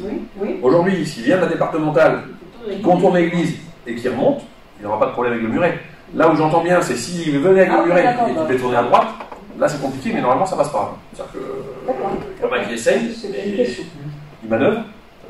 Là en soi, il rentre, il fait le tour de l'église et il remonte, et il arrive face à la place Jean-Jacques Ferrand, et ça se passe très bien. C'est plus que comme il avait l'habitude de faire cette manœuvre-là, il a pas dû voir le panneau, et voilà. C'est l'entrée par le bas de la route en fait. Oui. C'est un problème pour ça. À vérifier. Quand je suis arrivée, j'ai vu un 30 écrit au sol juste à l'entrée. Sur la route frontale là-bas. Voilà. Quand j'ai pris après pour venir sur le bourg, j'ai vu un signalement au sol en 20, mais il n'y a rien d'autre pour signaler aux gens au début. Parce que moi personnellement je l'ai vu parce que je suis revenue dessus et alors, manque de visibilité. Moi je suis d'accord, parce qu'en fait là il faut que je rende, enfin moi il faut que je, parce que ça a été fait aujourd'hui, donc je vais appeler l'entreprise parce qu'en fait dans ce qui avait été envisagé, c'était un marquage au sol, mais la taille presque d'un véhicule, c'est-à-dire qu'en fait c'est un placard sur la route. Là j'ai vu le post-it, moi aussi, donc il y a de fortes chances que, vu qu'il est au sol, mais qu'on passe peut-être sur un panotage vertical. Parce que là, du coup, tu regardes ce qu'il y a sur le milieu de la route, mais voilà. Et après, je ne savais pas si c'était quel camp. Moi, je vais l'appeler, je vais dire voilà, vu que ça va faire plus grand. Il y a des gens qui viennent de Réminac, il y a des panneaux comme quoi il y a des modifications dans le but ou quoi que ce soit. Par contre, quand on vient de nous, notre route, je pense que les petites routes à oui, mais c'est vrai que ça a été posé par le département. Et donc, effectivement, donc sur les communales, c'est pas forcément précisé. Un panneau. Donc, il faudrait qu'on mette un alors, pareil, de toute façon, Jacques, si tu peux noter, moi, il y a autre chose que j'ai vu, c'est que, donc pareil, du fait d'être à 30, aujourd'hui, toutes les priorités sont à droite. Je pense que ça mériterait d'être précisé. Parce que avec des rectangles jaunes là, avec le. Oui, c'est ça. C'est un panneau rectangle jaune avec le triangle priorité à droite, et en fait, en dessous, c'est écrit priorité à droite dans toute l'agglomération. Oui, c'est ça. C'est mon fils qui l'a. C'est dans le code de la route. Juste pour info, j'ai été surpris aujourd'hui, je suis passé à Poggan, zone 30. Vous savez ce qu'il y avait? Un radar mobile. Ils étaient là. Je ne les ai jamais vus, c'est la première fois que je les vois. En montant. Juste en montant, là, quand on sort de la route de l'étang. Je vous le dis parce que moi je les ai vus, ils s'installaient. Donc, de toute façon, 30, c'est fort. Le fait de passer à 30 au bourg, c'est sécurisant pour les vélos, les piétons. Bah oui, en fait, moi je le vois aujourd'hui. Là où enfin pareil, il y a eu différents commentaires, j'ai entendu différentes choses, on m'a dit vu le peu de gens, sauf qu'en fait ce qu'il faut savoir aussi, vu le peu de gens, le Chaucidou, c'est un équipement qui a été fait pas que pour les vélos, alors oui c'est un logo, vélo qui est dedans. J'attends la réponse du département, parce qu'en fait, normalement, Chaussylou, c'est pareil, suivant les prestataires, normalement, Chaussylou, c'est que les chevrons. Donc nous, il y a les chevrons, mais à chaque entrée, pour signaler la voie, ils ont mis un vélo. Donc moi, ce que j'ai demandé aujourd'hui, c'est qu'on mette aussi un piéton. Pour que les gens sachent que c'est tout le monde. Parce que le problème du vélo, c'est qu'on pense qu'au vélo, et voilà. Or, on m'a dit, vu peu de gens qui vont l'utiliser, sauf qu'aujourd'hui, je vois pas mal de gens, et je pense que ceux qui viennent aussi dans le cours, voient pas mal de gens aujourd'hui se promener sur les cheminements, parce qu'en fait, les gens ont compris que c'était fait pour être utilisé, et que là, ils pouvaient circuler en sécurité. Là où je voulais préciser la chose, c'est que cet équipement-là, au début, il n'était pas pensé forcément pour les mobilités douces uniquement. Il a été surtout préconisé lors de la visite de M. Jondeau dans le cadre de la mise en accessibilité du bourg, pour que les gens à mobilité réduite puissent circuler plus facilement et plus en sécurité, puisque c'est Eric qui a fait l'essai en fauteuil, et que oui, il y a un chemin qui longe la départementale, et c'est le seul qui existe, de l'autre côté vous n'avez pas de trottoir, et que quelqu'un en fauteuil roulant peut le prendre, mais avec quel effort? Alors qu'en fait, en roulant sur la voie, il avait mis Eric sur la voie, donc là où il y a eu le Chaussylou, et Eric le premier a dit ça n'a rien à voir. Donc c'est aussi, enfin c'est surtout pour faciliter cette mobilité, et qu'aujourd'hui, dans une collectivité, effectivement, vous n'avez pas besoin de 10 personnes en fauteuil roulant pour faire ce type d'équipement, il suffit d'un qui porte plainte. Voilà. Donc c'est aussi ça qui était important, c'est qu'aujourd'hui, par rapport à l'accessibilité de tous les bâtiments publics, on puisse aller de l'un à l'autre sans faire trop d'efforts. D'ailleurs, il y a aussi des places PMR qui ont été mises en place, une devant le stade et une à la salle polyvalente, une autre aussi devant la mairie, qui sont ce qu'on appelle des handilongues. C'est-à-dire qu'en fait, donc les places handicapées sont obligatoires. Les handilongues ne sont pas obligatoires, mais comme on avait à les remettre aux normes, on a profité, en remettant les places handicapées, personnes à mobilité réduite, qu'on avait sur la commune, on a profité de les mettre aux normes par des handilongues, parce que ça veut dire qu'aujourd'hui, quelqu'un qui vient avec un fourgon et qui fait des sorties par l'arrière, pareil, le fait en sécurité. Donc il faudra qu'on pense aussi à mettre une date, une fois que tout sera finalisé, que tous les panneaux seront bien comme il faut et autres, on pense à réinviter M. Jondeau pour une petite inauguration. Il y a un truc qu'on peut signaler au l'EBC pour les navettes. Oui. Parce que la navette de l'EBC, elle fait son demande, hein, donc elle fait tourner la place pour venir se garer là. Et maintenant, il faudra qu'elle fasse de hauteur, ça ne sert absolument à rien. Parce que quand il arrive, il peut se garer. Ah, il pourrait venir sur la place directement. Bah oui, mais comme apparemment ils sont tous au radar, il faut qu'il fasse leur tour. Alors, il faut leur tour. Donc là, il ne va plus pouvoir descendre pour faire le tour de la place, il va falloir qu'il fasse. Non, il va falloir qu'il fasse le tour. Et ça ne sert absolument à rien. Oui, mais il peut faire le tour quand même. Dans l'autre sens. Oui, d'accord, mais ça ne sert absolument à rien. Ah oui, non, mais il peut se garer sur la place directement. Bah oui, mais il ne le fout pas. Quand ils reviennent, on leur dit des. Alors, c'est un bon sujet qui est ramené sur la table, puisque les navettes OBC, va y avoir bientôt, c'était pas dans les infos diverses, c'est ça qu'on l'évoque, va y avoir de toute façon une étude qui va être faite, alors si ça continue ou pas, au vu de la fréquentation, de toute façon. Bon, c'est dommage parce que quand ils diront. Voilà, là aussi, il n'y a pas besoin normalement qu'il y ait 10 000 personnes à en profiter. Parce que là, il y a. Alors, sachant qu'aujourd'hui, il faut savoir qu'il y a une ligne, c'est vrai que j'ai pas mis les infos diverses, donc la ligne Pleurer-Melvan a été renforcée. Donc en soi, celui qui veut ne pas prendre la voiture pour aller à Pleurer-Melvan ou à Vannes peut aller chercher via la navette quand même qui va à Vallée-Froide, cette ligne-là. Donc après, il faut regarder les correspondances. Mais voilà. C'est dommage que celle du jeudi tienne au moins. Parce que là, il y a plein de personnes où on les rencontre sur le marché de Mal 3. Elle marche bien la ligne Quand on arrive à Lyon.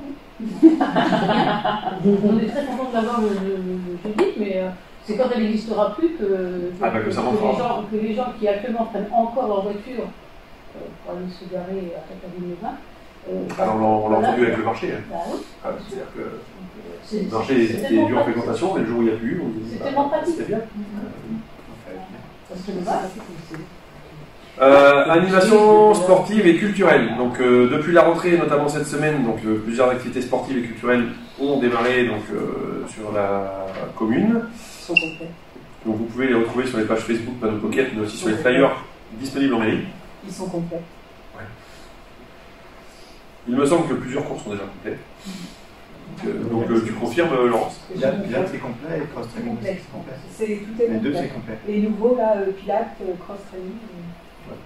Du mardi soir et du jeudi soir. Ouais. Et par contre, expression temporelle, ça n'a pas marché. Ouais, il n'y a pas eu Ah oui, d'inscrit, ça, je sais. Non. C'est spécial. C'est spécial. On n'avait pas de public, peut-être à carreau pour Ouais, donc position, après en ça tout pouvait cas. s'étendre, c'est-à-dire que ça Vous peut êtes se faire à proposition, carreau, en mais tout cas. aller chercher dans les écoles.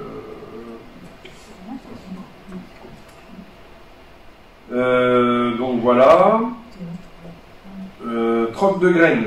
Alors, j'ai mis troc de graines, mais parce qu'en fait, c'est pour résumer, c'est journée porte ouverte.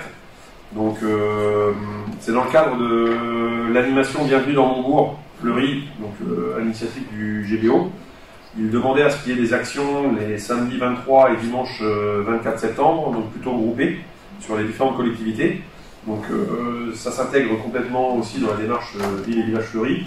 Et les agents avaient depuis longtemps, parce que ça fait 3 ans qu'on en parle, alors, les premières années, il y a eu le Covid et autres, c'était compliqué à mettre en place. Mais déjà l'année dernière, on avait défini une date qui aurait dû être au printemps prochain. Et du fait de cette opportunité, on a décidé d'avancer parce que c'était l'occasion d'aller à la rencontre des habitants, enfin que les habitants viennent à la rencontre aussi des services techniques, des élus. J'espère que certains pourront se libérer pour être présents donc, dès samedi. Le principe c'est 9h midi. C'est un troc de graines. Si les gens ont des graines à venir troquer et autres, parce que les agents en ont quelques-unes, pour faire des échanges. Mais même si les gens n'ont pas de graines, juste venir voir déjà les services techniques, rencontrer les agents, voir leurs conditions de travail, voir ce qu'ils font, pourquoi ils le font, comment ils le font, voir ce qui est envisageable, parce que la démarche Ville et Village Fleury, certes, quand ils viennent par exemple, on leur montre ce qu'on a à leur montrer, et on a quand même une commune qui est très étendue, mais demain, pourquoi pas accueillir le jury dans un village ou autre pour leur montrer que Ville et Village Fleury, c'est pas que de l'aménagement du bourg, c'est l'aménagement de la commune, que tout le monde participe. Et donc les gens qui vivent dans les villages, qui ont des idées, qui ont des envies ou autres, de voir ce qui peut être mis en place en collaboration avec les services techniques et les agents pour agrémenter les espaces communs, on va dire, ou publics, lors des matinées citoyennes, faire des aménagements particuliers. Voilà. Donc le principe c'est ça, c'est d'avoir cette journée de rencontre avec tout le monde. Peut-être qu'on aura visite Jackie Lamavert. C'est des chances qui passent. Donc voilà. Et puis de parler des différents projets qui sont mis en place, parce que c'est aussi l'occasion de venir voir nous tous, discuter avec les choses qui sont mises en place dans le bourg, ce qui pourrait aller mieux, ce qui ne va pas bien. Donc c'est samedi. Oui. Du coup, c'était. On a diffusé sur panneau Facebook. Ouais. C'est 20 Ouest France d'aujourd'hui. Oui, donc, alors, c'est un article du GBO et du coup, il y a le programme de des actions et c'est dedans. Oui. Par contre, est-ce que c'est prévu de remettre peut-être un petit article dans Ouest France? Alors, on va pouvoir, mais ça va être, on va nous dire, parce qu'en fait, quand je fais ce genre de choses où j'envoie l'affiche et autres, j'ai une gentille réponse. Veuillez vous connecter sur votre espace info local. Donc ça va être, oui, mais on va sur info local parce qu'autrement, je pense que les gens vont pas. Myriam peut le faire, sans problème. On va le faire avant. On est mardi, donc mercredi, ça aussi, ça va apparaître vendredi. Ouais, parce que autrement, les gens ne vont pas savoir. Parce qu'il y a pas. C'est déjà en Ouest France aujourd'hui. Oui, mais c'est écrit en petit. Hein. Ouais, mais moi, j'ai lu parce que je vois là le sujet, mais. Voilà. Mais les gens lu. Voilà. On n'a pas eu d'espace. Mais tout le monde n'a pas Ouest France non plus. Donc voilà.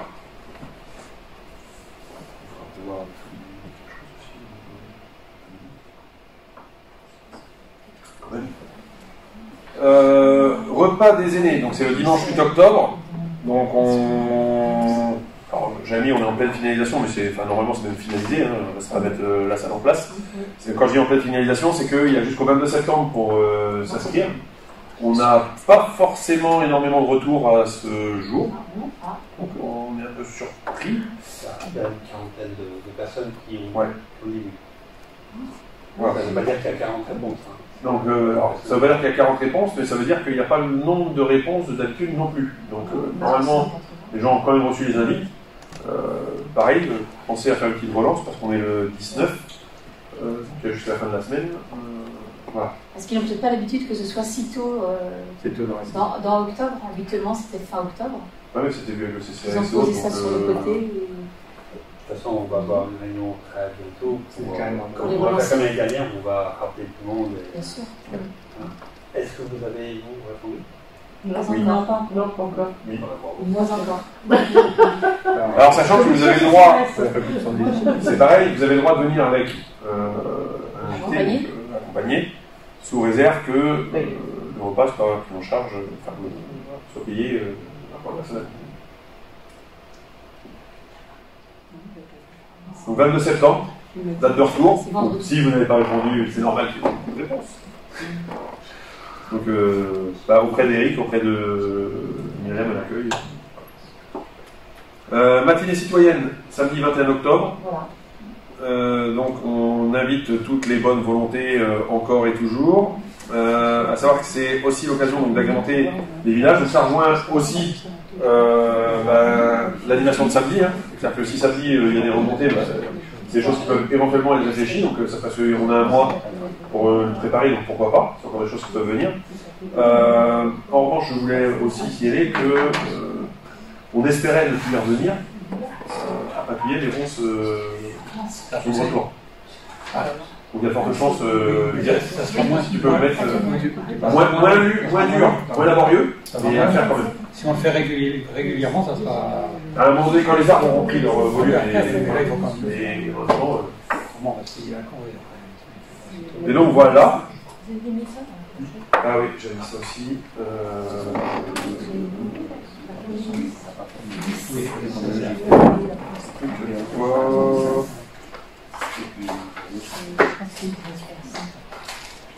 C'est quoi la manipulation? Oui,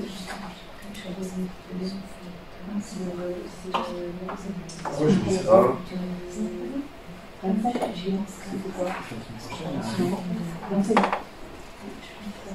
Hier, c'est quoi?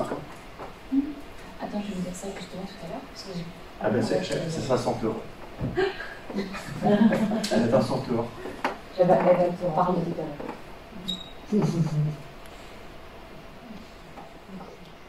Alors, oui, pour expliquer la démarche, alors j'avais autre chose.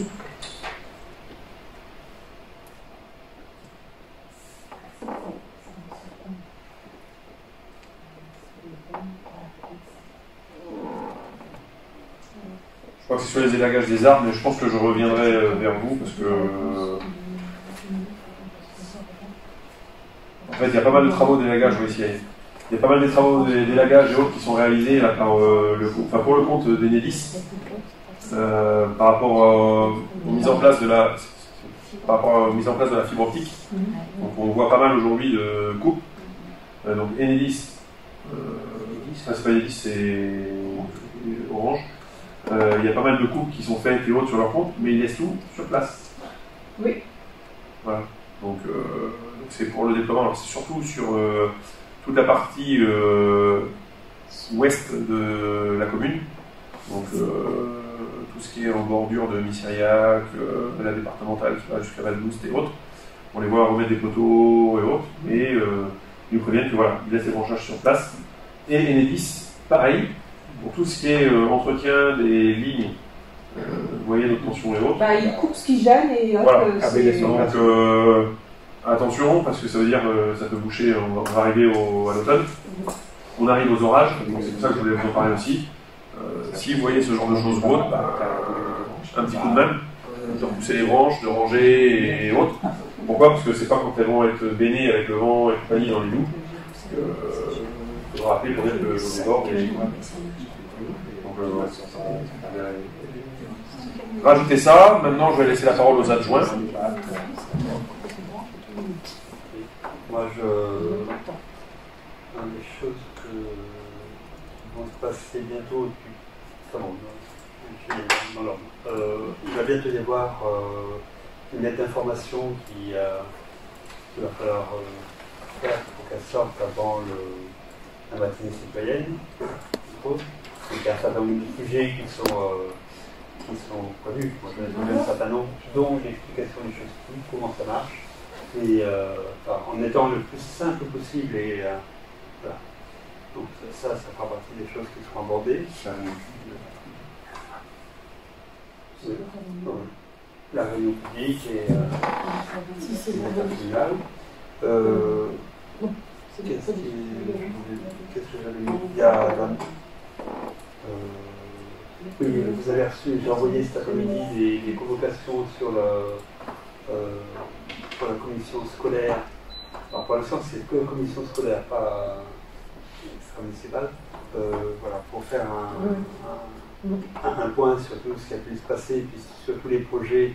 Et j'ai parlé aussi de chronologie dans tout ça. Il faudrait qu'à partir de la Toussaint, tout ce qu'on avait vu l'année précédente, le travail qui a été fait sur la restauration scolaire, soit mis en place. Voilà, en intégrant Isabelle et Anne, qui est maintenant de l'autre côté, voilà, à tout ça. Parce qu'on peut avoir de super bonnes idées, si elles ne sont pas réalisables très concrètement, ça ne verra rien, ça ne marchera pas. Et puis on va avoir aussi très vite une réunion pour finaliser complètement le repas des aînés. Voilà, il y a tous les coups de fil à passer. Ta réunion pour le jour, c'est quand? Le même jour que la réunion culture. Samedi dernier, je vous ai adressé une convocation pour une réunion le mercredi 27 de 19h30 à 21h pour organiser la matinée citoyenne, le marché de Noël et la mise en page du PCS. Là, je vais envoyer un message pour que ce soit un petit peu avant. Je vais la mettre de 6h30 à... C'est 19h30 à 21h pour moi. 7h30.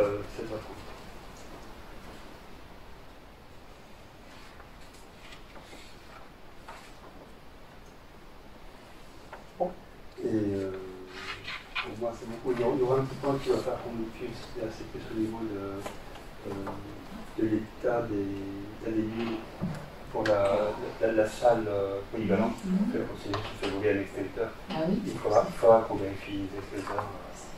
En 30 ans, c'est jamais arrivé et c'est arrivé ça. Comme c'est jamais arrivé, c'était pas sur l'inventaire, on va le mettre sur l'inventaire. On s'est piqué un extincteur. Qu'est-ce que c'est là? Dans la salle polyvalente. Alors ça peut être un oubli, ça peut être. Parce que moi, une fois, j'ai vu un extincteur servir de bloc-porte, ça sert pas à ça, donc je l'avais remis en place. Il suffit que dans une location ou autre, ça s'est mis comme ça, la personne a fermé la porte et laissé l'extincteur dehors, et c'est pas forcément sur une location, mais il ne commence pas.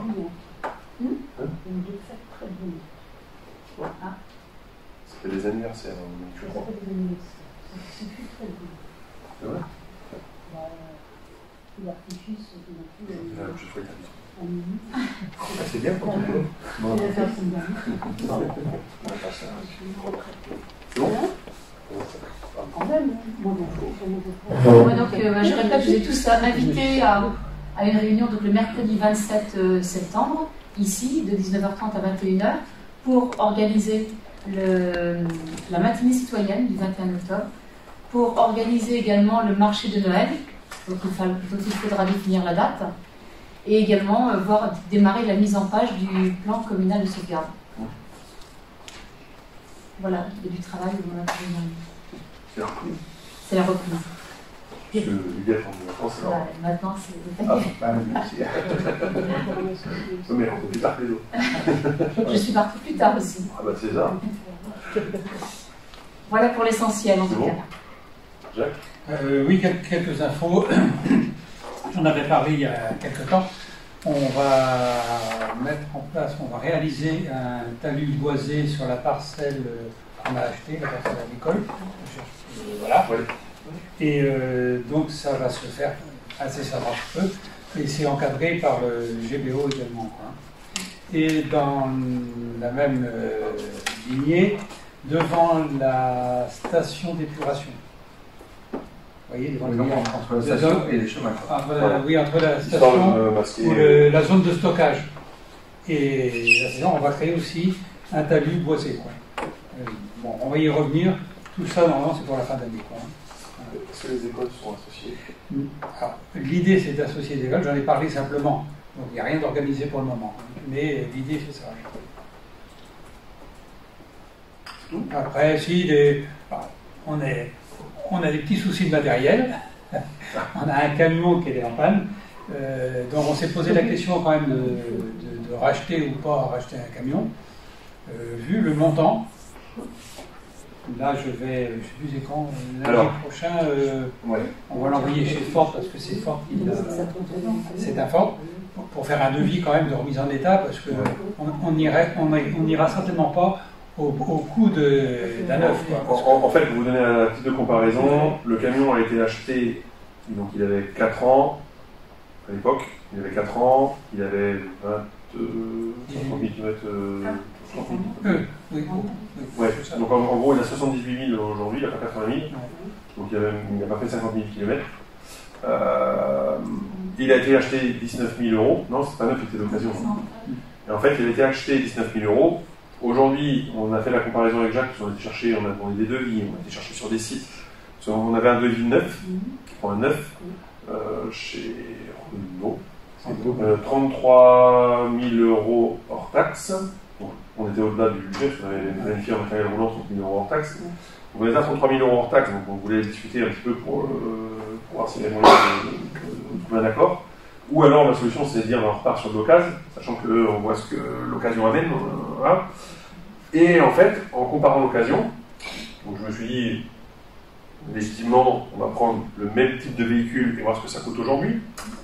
Le même véhicule, enfin la même gamme, donc qui a été payé 19 000 € hors taxe à l'époque, en 2017 je crois. 2017 je crois. 29 000 € aujourd'hui. Alors 29 000 € d'occasion, 33 000 neuf, autant vous dire que là, voilà, autant partir sur du neuf avec une garantie de 2 ans, sauf qu'on est hors budget.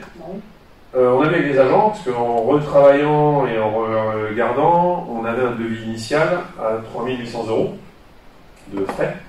Donc, après, c'est parce qu'il y avait, alors pareil, il y a les frais, il y a la facture là, mais qui s'accumule aux autres factures. Donc, c'est là qu'on en était venu à dire, bon, il serait peut-être temps de le changer, parce que là, il commence vraiment à mal vieillir. Sauf que 78 000 km pour ce type de véhicule, en même temps, si on fait ce qui va autour, ça peut peut-être encore durer. Donc, ce qu'on a discuté avec les agents, c'est de se dire, si on répare, mais qu'on achète le fameux tracteur qui doit arriver depuis 3 ans. Ça veut dire moins solliciter le camion. Est-ce que, voilà. Donc dans les priorisations, ils ont dit, ils sont OK. Ils ont dit, on préfère effectivement, dans ce cas-là, réparer le camion, acheter un tracteur qui permettra de ménager le camion un petit peu de l'autre. Donc Jacques, du coup, est à la recherche d'un tracteur. Donc si vous connaissez quelqu'un qui vend un matériel relativement propre, équipé, cabine ou arceau, c'est obligatoire, avec un chargeur et autres, dans le tarif de 25 000 € hors taxe, ça serait pas mal. Les charges, les frais qu'il y aurait à côté et autres, les matériels. Le problème qu'on a, c'est qu'on va être obligé de passer par l'entreprise, pas par un particulier. C'est une solution aussi, mais il faut avoir un meneur. Voilà, c'est tout pour moi. Et bien, avec Laure, je conseille et vous souhaitez à tous et tous une bonne soirée. Merci. Voilà.